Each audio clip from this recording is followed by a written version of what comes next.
అమ్మవారి అనుగ్రహంతో పొందనటువంటిది లేదు.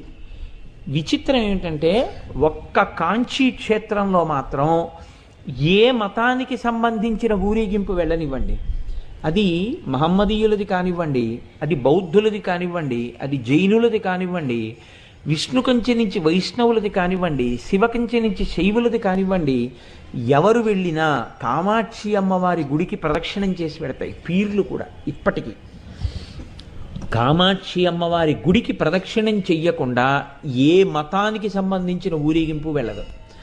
అంత శక్తివంతమైనటువంటి క్షేత్రం. అందుకే అమ్మవారు అక్కడ కామాక్షి అయితే ఆవిడ మారు పేరు కామకోటి అని చెప్తారు. అందుకే కంచిలో ఉన్నటువంటి శంకరాచార్య పీఠానికి కామకోటి పీఠం అని పేరు.